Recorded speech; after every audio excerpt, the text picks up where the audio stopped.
မင်္ဂလာပါခင်ဗျာကျွန်တော်ကဒီနေ့သင်ခန်းစာလေးမှာဆိုရင် Microsoft Word software ထဲမှာစာအုပ်မာတိကာတက်တဲ့နည်းလမ်းလေးကိုဒီသင်ခန်းစာလေးမှာသင်ပြပေးမှာဖြစ်ပါတယ်ကျွန်တော်တို့ဒီစာအုပ်တွေထုတ်ရမယ့်အခါမျိုးမှာကိုက Microsoft Word နဲ့စာရိုက်တွေလုပ်ခဲ့တယ်ပေါ့နော်အဲ့တော့ကိုလုပ်ထားတဲ့စာအုပ်ထဲကခေါင်းစဉ်လေးတွေကိုရှေ့ဆုံးလေးမှာပြန်ပြီးတော့စာအုပ်မာတိကာလုပ်ချင်တဲ့အခါမျိုးမှာကျွန်တော်တို့ဘယ်လိုမျိုးပြန်လုပ်ရမလဲဆိုတဲ့နည်းလမ်းလေးတွေကိုကျွန်တော်ဒီသင်ခန်းစာလေးမှာသင်ပြပေးမှာဖြစ်ပါတယ်။ဒါကြောင့်ကျွန်တော်တို့ Microsoft Word program လေးကျွန်တော်ဖွင့်လိုက်ပါမယ်။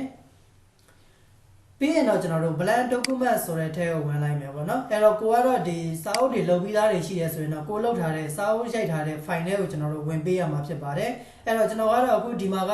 ဘာသာမှမရေးရသေးတဲ့အချိန်တွေမှာစပြီးတော့ပြုလုပ်ပြပေးမှာဖြစ်တဲ့အတွက် blank document ဆိုတဲ့ထဲကိုဝင်လိုက်ပါတယ်။ဝင်ပြီးတာနဲ့တပြိုင်နက်ကျွန်တော်ဒီသင်ခန်းစာလေးကိုနမူနာအနေနဲ့ပြုလုပ်ပြပေးဖို့နမူနာစာပိုင်လေးတွေခေါ်လိုက်မယ်ပေါ့နော်အဲ့တော့ညီညာချင်းလေးထိုးတဲ့ IND run ဆိုတဲ့ရိုက်ပြီးတော့မှကွင်းလေးစပါမယ်စာပိုင်လေးအပိုင်40လောက်ခေါ်လိုက်ပါမယ်ကွင်းလေးပြန်ပိတ်ပြီးတော့ enter လေးခေါက်လိုက်တာနဲ့တပြိုင်နက်ဒီမှာကျွန်တော်တို့စာပိုင်အပိုင်40ကျွန်တော်တို့ဝင်လာပြီဖြစ်ပါတယ်အဲ့တော့ဒီကောင်လေးကကျွန်တော်တို့နမူနာအနေနဲ့ကြည့်ပေးလိုက်ပေါ့နော်ဒါလေးကကိုလောက်ချင်တဲ့စာအုပ်ထဲမှာရေးရမယ့်အကြောင်းအရာလေးတွေရေးထားတယ်အဲ့တော့မှကျွန်တော်တို့ဒီမှာအပေါ်ဆုံးလေးမှာကျွန်တော်တို့ဒီစာအုပ်မာတိကာတက်ဖို့အတွက်ခေါင်းစဉ်လေးတွေပါမယ်ပေါ့ကိုယ့်ရဲ့စာအုပ်ထဲမှာလည်းကျွန်တော်တို့ခေါင်းစဉ်လေးတွေရှိနေပါလိမ့်မယ်နော်အဲ့တော့ကျွန်တော်တို့ခေါင်းစဉ်လေးတွေရေးပါမယ်သင်ခန်းစာ1ဆိုပြီးတော့မှကျွန်တော်တို့ရေးလိုက်ပါတယ်အဲ့တော့ဒီမှာသင်ခန်းစာ1ပေါ့နော်အဲ့တော့သင်ခန်းစာ1ရဲ့ခေါင်းစဉ်ရဲ့အောက်မှာကျွန်တော်တို့နောက်ထပ်ခေါင်းစဉ်ခွဲလေးတွေကျွန်တော်တို့ရှိပါအောင်မယ်ကာကြီးဆိုပြီးတော့ကျွန်တော်တို့ရှိမယ်နောက်ထပ်ဒီဘက်မှာလည်းတယောက်ထဲမှာနောက်ထပ်ခါခွေးဆိုပြီးတော့ကျွန်တော်တို့ရိုက်လိုက်ပါမယ်တက်လေးခုံပြီးတော့အခုလိုမျိုးလေးပြန်သွားလိုက်မယ်နောက်ထပ်ဒီရဲ့နံပါတ်3စာရွက်လေးမှာခါငယ်ဆိုပြီးတော့ကျွန်တော်တို့ရေးလိုက်ပါမယ်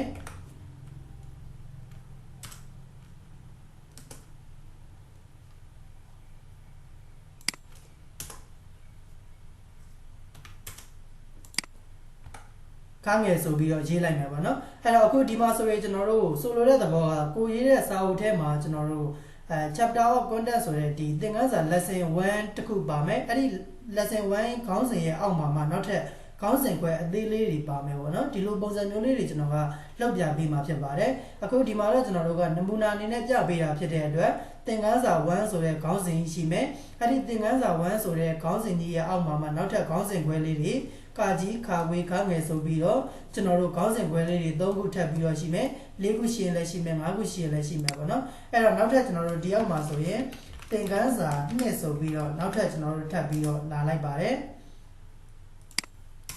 ်အဲ့တော့သင်ခန်းစာ2ဆိုတဲ့ခေါင်းစဉ်ကြီးရှိမယ်ဒီတော့သင်ခန်းစာ2ခေါင်းစဉ်ရဲ့အောက်မှာလည်းနောက်ထပ်ကျွန်တော်တို့ဘာတွေရှိမလဲခေါင်းစဉ်ခွဲလေးတွေ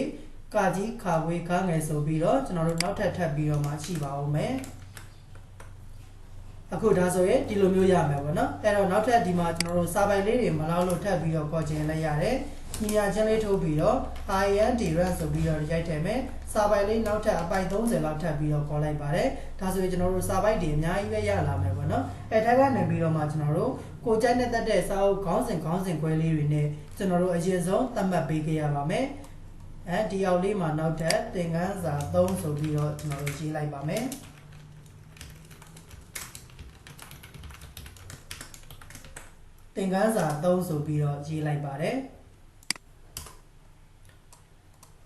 အဲ့တော့ဒီကသင်ခန်းစာ3ခေါင်းစဉ်ရဲ့အောက်မှာဆိုရင်လည်းအစောနောက်ကလိုပဲခေါင်းစဉ်ခွဲလေးတွေကာကြီးခါဝေးခါငယ်ဆိုပြီးတော့ကျွန်တော်တို့ရှိပါဦးမယ်ပေါ့နော်အဲ့တော့ဒီလိုမျိုးတွေလုပ်ပြီးသွားပြီကိုရေးမဲ့စာအုပ်လေးတွေလည်းရေးပြီးသွားပြီဆိုရင်တော့ကိုရေးထားတဲ့စာအုပ်တွေကခေါင်းစဉ်လေးတွေကိုရှေ့ဆုံးစာမျက်နှာလေးမှာပြန်ပြီးတော့ကျွန်တော်တို့မာတိကာအနေနဲ့ထုတ်ပေးဖို့လိုတယ်ပေါ့နော်ဒီလိုမျိုးကျွန်တော်တို့မာတိကာအနေနဲ့ထုတ်ချင်လို့ဆိုရင်ကျွန်တော်တို့ဘာလုပ်ပေးရမလဲဆိုရင်ကျွန်တော်တို့စာအုပ်ထဲမှာရေးထားခဲ့တဲ့ခေါင်းစဉ်လေးတွေကိုကျွန်တော်တို့အရင်ဆုံးအနေနဲ့ heading style လေးတွေသတ်မှတ်ပေးခဲ့ဖို့လိုပါတယ်ဒါကြောင့်ကျွန်တော်တို့သင်ခန်းစာ lesson 1ဆိုတဲ့ခေါင်းစဉ်လေးကိုစာအုပ်မာတိကာမှာပါသွားစေချင်တာဖြစ်တဲ့အတွက်သင်ခန်းစာ1ဆိုတဲ့ခေါင်းစဉ်လေးကိုဆက်လက်ပေးပြီးတော့ကျွန်တော်တို့ home tab ထဲကနေပြီးတော့စတိုင်ဆိုတဲ့ group တွေမှာ heading 1ဆိုတာလေးကိုကျွန်တော်တို့နှိပ်ပေးခဲ့လို့ရပါတယ်တကယ်လို့ဒီက heading 1 2ကိုကျွန်တော်တို့ကိုယ့်ရဲ့စိတ်တိုင်းကျပြန်ပြီးတော့မှစလုံးဖောင်းဆိုင်တွေ design တွေပြန်ပြီးတော့ change နေဆိုရင်ကျွန်တော်တို့အရင်ဆုံးကိုပြင်ချင်တဲ့ခေါင်းစဉ်လေးတွေကိုအရင်ဆုံး တတ်မှတ်ပေးခဲ့ပြီးမဲ့ခေါင်းစဉ်လေးတွေအနေနဲ့စလုံးလေးတွေပြောင်းခဲ့ပြီးမဲ့စလုံးဒီဇိုင်းတွေချင်းခဲ့ပြီးမဲ့ site တွေချင်းခဲ့ပြီးမဲ့ပေါ့နော်ဒီလိုမျိုးချင်းပြီးသွားပြီဆိုရင်တော့ကျွန်တော်တို့ဒီမှာ heading 1ဆိုတဲ့ခေါင်းစဉ်လေးပေါ်မှာ right click နှိပ်ပြီးတော့ edit heading 1 to mass selection ဆိုတာလေးကိုနှိပ်ပေးခဲ့လို့ရပါတယ်ဒါကတော့ကျွန်တော်တို့ကိုယ့်ရဲ့စိတ်တိုင်းကျစလုံး design တွေစလုံး site တွေပြန်ပြီးတော့ပြောင်းကျင်တဲ့အခါမှာပြုလုပ်ပေးရမှာเนาะအဲ့တော့တကယ်လို့မလုပ်ချင်ဘူးကျွန်တော်တို့ကစတိုင်ထဲမှာပါတဲ့ design လေးတွေနဲ့ပဲလွယ်တကူယူသုံးချင်တယ်ဆိုရင်တော့ဘာမှလုပ်เสียရမလို့ကျွန်တော်တို့ကိုလုပ်ချင်တဲ့ခေါင်းစဉ်လေးကိုဆက်လက်ပေးထားလိုက်မယ်ပြီးရင်စတိုင်ဆိုတဲ့ထဲကနေပြီးတော့ heading 1ဆိုတာလေးကိုကလစ်တစ်ချက်နှိပ်ပေးလိုက်တာနဲ့တပြိုင်နက်သင်ခန်းစာ1ဆိုတဲ့ခေါင်းစဉ်လေးက heading 1ပုံစံလေးကျွန်တော်တို့ဝင်သွားမယ်ပေါ့ပြီးရင်နောက်ထပ်ကျွန်တော်တို့ကာကြီးဆိုတဲ့ခေါင်းစဉ်လေးကိုလည်းကျွန်တော်တို့ဒီတစ်ခါ heading 2ဆိုတာလေးကိုကျွန်တော်တို့ရွေးခဲ့လိုက်ပါမယ်။ဘာကြောင့်ကျွန်တော်တို့က heading 1နဲ့2ရွေးခဲ့ပေးရလဲဆိုရင်သင်ခန်းစာ1ဆိုတဲ့ခေါင်းစဉ်ကြီးရဲ့အောက်မှာဒီကာကြီးခါခွေးခေါင်းငယ်ဆိုတဲ့ခေါင်းစဉ်ခွဲလေးတွေလာစေချင်တာဖြစ်တဲ့အတွက်သင်ခန်းစာ1ဆိုတဲ့ခေါင်းစဉ်ကြီးကိုတော့ heading 1သတ်မှတ်ပေးခဲ့လိုက်တယ်။အောက်မှာပါတဲ့ခေါင်းစဉ်ခွဲလေးတွေကိုတော့ကျွန်တော်တို့ heading 2ဆိုတာလေးကိုကျွန်တော်တို့ရွေးခဲ့ပေးမယ်။အဲ့တော့အခုဒါဆိုရင်ခါဝေးဆိုတဲ့ခေါင်းစဉ်လေးကိုလည်းဆက်လက်ပေးတယ် heading 2ကိုကျွန်တော်တို့ရွေးလိုက်ပါတယ်နောက်ထပ်ကျွန်တော်တို့ခေါင်းငယ်ဆိုတဲ့ခေါင်းစဉ်လေးကိုလည်းဆက်လက်ပေးမယ် heading 2ဆိုတာလေးကိုကျွန်တော်တို့ရွေးခဲ့ပေးပါမယ်ဒီအောက်မှာနောက်ထပ်သင်ခန်းစာ2ဆိုတဲ့ခေါင်းစဉ်ကြီးကိုတော့သူကခေါင်းစဉ်ကြီးဖြစ်တဲ့အတွက် heading 1ကိုပြန်ပြီးတော့ရွေးပေးလိုက်ပါမယ်ဒီရဲ့သင်ခန်းစာ2ခေါင်းစဉ်ရဲ့အောက်မှာမှနောက်ထပ်ကာကြီးဆိုတဲ့ခေါင်းစဉ်လေးလာမယ်အဲ့ဒီကာကြီးဆိုတဲ့ခေါင်းစဉ်လေးကိုဆက်လက်ပေးပြီးတော့ heading 2ဆိုတာလေးကိုကျွန်တော်တို့ပြန်ပြီးတော့ရွေးခဲ့ပေးရပါမယ်ခါခွေးဆိုတဲ့ခေါင်းစဉ်လေးကိုလည်းဆက်လက်ပေး heading 2ဆိုတာလုပ်ပါမယ်ဒီအောက်မှာနောက်ထပ်သင်ခန်းစာ3ဆိုတဲ့ခေါင်းစဉ်လေးတွေလာမယ် heading 1ဆိုပြီးတော့ပြောင်းခဲ့ပေးမယ်ပေါ့နော်အဲ့တော့ကျွန်တော်တို့စတိုင်ထဲမှာ heading 1 2 design လေးတွေကိုကျွန်တော်တို့ခေါင်းစဉ်လေးတွေသတ်မှတ်ပေးခဲ့လို့ရတယ်ကိုကစာအုပ်လေးတွေရေးပြီးသားလေးတွေရှိရဆိုရင်လည်းကိုရေးထားတဲ့စာအုပ်ရေးပြီးသားစာအုပ်ထဲကနေပြီးတော့ခေါင်းစဉ်လေးတွေကိုဆက်လက်ပေးပြီးတော့ heading 1 2ကျွန်တော်တို့ကိုလိုသလိုမျိုးသတ်မှတ်ပေးခဲ့လို့ရတယ်ပေါ့နော်အဲ့တော့အခုဒီမှာတော့ကျွန်တော်တို့စာအုပ်ထဲမှာရေးထားခဲ့တဲ့ခေါင်းစဉ်လေးတွေကို heading 1 2ကျွန်တော်တို့သတ်မှတ်ပေးခဲ့လိုက်ပါတယ်ဒါလေးတွေအားလုံးသတ်မှတ်ပြီးသွားပြီဆိုရင်တော့ကျွန်တော်တို့ရှေ့ဆုံးစာမျက်နှာလေးမှာမာတိကာတက်ဖို့ရာအတွက်ရှေ့ဆုံးစာမျက်နှာလေးကိုပြန်ပြီးတော့လာပါမယ်ကျွန်တော်တို့ကာစာလေးချထားပါမယ်ကာစာချပြီးသွားပြီဆိုရင်တော့စာအုပ်မာတိကာတက်ဖို့ရာအတွက် preference ဆိုတဲ့တက်ထဲကိုကျွန်တော်တို့ဝင်ပေးရပါတယ်အဲ့တော့reference ဆိုတဲ့တက်ထဲကိုဝင်ပေးရတယ်ပေါ့နော် reference ဆိုတဲ့တက်ထဲကနေပြီးတော့မှကျွန်တော်တို့ဒီရှေ့ဆုံးမှာ table of content ဆိုတဲ့နေရာလေးရှိပါတယ်ဒီနေရာလေးကတော့ကျွန်တော်တို့ Microsoft Word မှာစာအုပ်မာတိကာတက်တဲ့နေရာလေးဖြစ်ပါတယ်အဲ့တော့ဒီရဲ့ table of content ဆိုတဲ့နေရာမှာလည်းသူကစာအုပ်မာတိကာတက်လို့ရတဲ့ပုံစံ design လေးတွေအများကြီးပဲရှိတယ်အဲ့ထဲကနေပြီးတော့မှကျွန်တော်ကတော့ဒီမှာ content ဆိုတဲ့ထိပ်ဆုံးကပုံစံလေးကိုပဲကလစ်ထောက်ပြီးတော့ရွေးကြည့်လိုက်ပါတယ်ရွေးလိုက်တာနဲ့တပြိုင်နက်ကျွန်တော်တို့တက်ထားခဲ့တဲ့ပုံစံလေးတွေကိုကျွန်တော်တို့မာတိကာအနေနဲ့သူကတက်ပေးနေပြီဖြစ်ပါတယ်ဒီမှာကျွန်တော်တို့ပြုလုပ်ထားတဲ့ပုံစံလေးကသင်ခန်းစာ1ဆိုတဲ့ခေါင်းစဉ်လေးကို heading 1သတ်မှတ်ပေးခဲ့လိုက်တယ်ကာကြီးခါခွေးခါငယ်ခေါင်းစဉ်ခွဲလေးတွေကိုတော့ heading 2ဆိုပြီးတော့သတ်မှတ်ပေးလိုက်တယ်သတ်မှတ်ပြီးတော့မှအခုဒီမှာ table of content လောက်လိုက်တဲ့အခါမှာဆိုရင်သင်ခန်းစာ1ဆိုတဲ့ခေါင်းစဉ်ကြီးရှိမယ်အဲ့ဒီခေါင်းစဉ်ကြီးရဲ့အောက်မှာမှကာကြီးခါခွေးခါငယ်ဆိုပြီးတော့ခေါင်းစဉ်ခွဲလေးတွေလာမယ်နောက်ထပ်သင်ခန်းစာ2ဆိုတဲ့အောက်မှာလည်းဒီလိုပုံစံလေးတွေလာမယ်ပေါ့နော်ဒါဆိုရင်ကျွန်တော်တို့ကစာအုပ်မာတိကာအနေနဲ့တက်ပြီးသားလေးဖြစ်သွားပြီအဲ့တော့ဒီရဲ့ထိပ်ဆုံးလေးမှာကျွန်တော်တို့ content ဆိုတဲ့နာမည်လေးရှိတယ်ဒီရဲ့နာမည်လေးကိုကျွန်တော်တို့က content ဆိုပြီးတော့မထားချင်ဘူးမာတိကာဆိုပြီးတော့ရေးချင်တယ်ဆိုရင်လည်းစလုံးလေးကိုဆက်လက်လေးပေးလိုက်မယ်ဒီထဲမှာကျွန်တော်တို့ဖောင်လေးပြောင်းပေးပါမယ်ပြည်တော်စုဖောင်လေးပြောင်းပေးမယ်ပြီးရင်တော့ကျွန်တော်တို့ကမာတိကာဆိုပြီးတော့ရေးချင်တာဖြစ်တဲ့အတွက်မာတိကာကျွန်တော်တို့ရေးလိုက်တယ်ပေါ့နော်အဲ့တော့ဆက်လက်လေးပေးလိုက်ပါတယ်မာတိကာဆိုပြီးတော့ရေးလိုက်ပါတယ်ရေးပြီးသွားပြီဆိုရင်တော့ဒီရဲ့မာတိကာဆိုတဲ့စလုံးလေးကိုအလဲကောင်စင်တာမှာပို့ဖို့ရာအတွက်ဟုံးတက်ထဲကနေပြီးတော့စင်တာကိုတစ်ချက်နှိပ်လိုက်ရင်မာတိကာဆိုတဲ့စလုံးလေးအလဲကောင်မှာရောက်သွားပြီဖြစ်ပါတယ်ဒါဆိုရင်ကျွန်တော်တို့စာအုပ်မာတိကာလေးတက်ပြီးသွားပြီပေါ့နော်ဒီတော့ကျွန်တော်တို့တက်သွားတဲ့အချိန်မှာစာအုပ်ကမပြီးဆုံးသေးဘူးနောက်ထပ်ခေါင်းစဉ်ခွဲလေးတွေထပ်ပြီးတော့လာတော့မဲ့အခါမျိုးမှာဆိုရင်ကျွန်တော်တို့ update ထပ်ပြီးတော့လုပ်ပေးဖို့လိုပါတယ်အခုဆိုရင်ကျွန်တော်တို့သင်ခန်းစာ3ခေါင်းစဉ်ခွဲရဲ့အောက်မှာကာကြီးဆိုပြီးတော့ပဲရှိတယ်ဒါဆိုရင်နောက်ထပ်ကျွန်တော်တို့ခါခွေးခါငယ်ကျွန်တော်တို့ဆက်ပြီးတော့မှရေးလိုက်မယ်ဒီနားလေးမှာကျွန်တော်တို့ခါခွေးဆိုပြီးတော့ရေးလိုက်ပါတယ် ပြီးရတော့ဒီအောက်မှာကျွန်တော်တို့ကားငယ်ဆိုပြီးတော့နောက်ထပ်ခေါင်းစဉ်ခွဲလေးတွေဆက်ပြီးတော့လာတယ်ပေါ့နော်အဲ့တော့လာတော့ဒီခေါင်းစဉ်ခွဲလေးတွေဘာလုပ်ပေးရမလဲဆက်လက်လေးပေးပြီးတော့စတိုင်တွေကနေပြီးတော့ heading 2ဆိုတာလေးသတ်မှတ်ပေးခဲ့လိုက်မယ်ခေါင်းငယ်ဆိုတဲ့ခေါင်းစဉ်ခွဲလေးကိုလည်းဆက်လက်ပေးမယ် heading 2ဆိုတာလေးကိုသတ်မှတ်ပေးခဲ့လိုက်မယ်အဲ့တော့ဒီမှာတော့ကျွန်တော်တို့က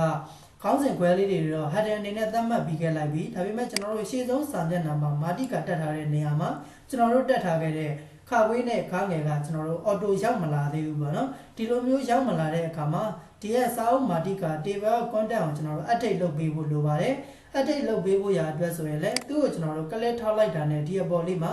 update table ဆိုတဲ့နေရာလေးတွေ့ရပါတယ်ဒီရဲ့ update table ဆိုတဲ့နေရာလေးကို click နှိပ်လိုက်တယ်ဆိုရင် update page number only ဆိုတာရှိတယ် update entirely ဒီ entry table ဆိုပြီးတော့ entire table ဆိုပြီးတော့ကျွန်တော်တို့တွေ့ရပါတယ်ဒီတော့ကျွန်တော်တို့က update လုပ်ချင်တာမလို့ update entire table ကိုကျွန်တော်တို့ရွေးပြီးတော့မှ okay ဆိုတာလေးကိုလုပ်ပေးရပါမယ်လောက်လိုက်တာနဲ့တပြိုင်တည်းကျွန်တော်တို့ heading သတ်မှတ်ထားခဲ့တဲ့ heading 2ခေါင်းစဉ်ခွဲလေးတွေကခါဝေးနဲ့ခန်းငယ်ကကျွန်တော်တို့ဒီနေရာလေးမှာ auto ဝင်လာပြီဖြစ်ပါတယ်ဒါဆိုရင်ကျွန်တော်တို့ဒီရဲ့သင်ခန်းစာ1ဆိုတဲ့ခေါင်းစဉ်ကြီးကဒီရဲ့ကျွန်တော်တို့မာတိကာထားထားတဲ့စာရွက်ထဲမှာမရောချင်ဘူးဆိုရင်တော့ enter လေးခောက်ပြီးတော့မှကျွန်တော်တို့နောက်ထပ်အောက်စာရွက်လေးမှာ auto တိုးသွားလိုက်လို့ကျွန်တော်တို့ရပါတယ်အခုဒါဆိုရင်ကျွန်တော်တို့ဒီလိုပုံစံလေးနောက်စာရွက်ကိုပြောင်းပေးလိုက်မယ်ပေါ့နော်အဲ့တော့ပြောင်းပေးလိုက်တဲ့အခါမှာဆိုရင်ကျွန်တော်တို့ဒီအပေါ်ဆုံးစာရွက်လေးကကျွန်တော်တို့မာတိကာတက်ထားတဲ့စာရွက်လေးကျွန်တော်တို့ဖြစ်သွားပြီဖြစ်ပါတယ်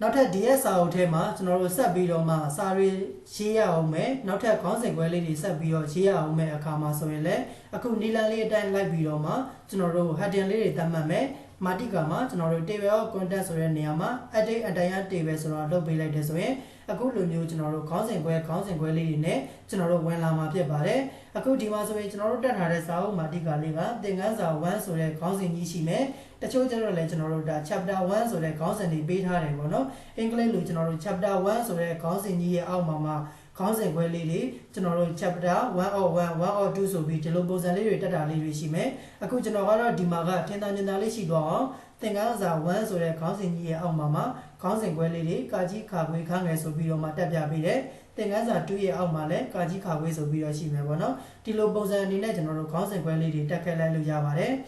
ဒါဆိုရင်ကျွန်တော်တို့ Microsoft Word ထဲမှာစာအုပ်မာတိကတက်ချင်တဲ့အခါမှာဘယ်လိုမျိုးပုံစံတက်လို့ရမလဲဆိုတဲ့နည်းလမ်းလေးတွေကိုကိုယ်တိုင်နားလည်သဘောပေါက်လောက်ပြီးလို့ထင်ပါတယ်ဒီသင်ခန်းစာလေးကအားလုံးအတွက်အရန်အကျိုးရှိလောက်မယ်လို့ထင်ပါတယ်ဒါလေးကိုကိုယ်တိုင်လက်တွေ့လိုက်ပြီးတော့မှလေ့ကျင့်ကြည့်ပေးပါအကယ်၍ကိုယ်တိုင်လေ့ကျင့်ကြည့်တဲ့အခါမှာမရတဲ့နေရာလေးတွေရှိတယ်ကျွန်တော်သင်ပေးတာနားမလည်လိုက်တဲ့နေရာလေးတွေရှိတယ်ဆိုရင်လည်းကျွန်တော်ကိုပြန်ပြီးတော့မေးမြန်းပေးလို့ရပါတယ်အကယ်၍ကိုယ်တိုင်လေ့ကျင့်ပြီးသွားပြီကိုလည်းအမှန်တကယ် Microsoft Word ထဲမှာစာအုပ်မာတိကာလေးတွေကိုယ်တိုင်တက်နေပါပြီဆိုရင်တော့ဒီသင်ခန်းစာရဲ့ comment လေးမှာ DONE done ဆိုပြီးတော့ရေးခဲ့ပေးပါအောင်ခင်ဗျာအခုဒါဆိုရင်ဒီသင်ခန်းစာလေးကိုကျွန်တော်ဒီမှာပဲရှင်းပြလိုက်ပါမယ်အားလုံးအဆင်ပြေကြပါစေခင်ဗျာ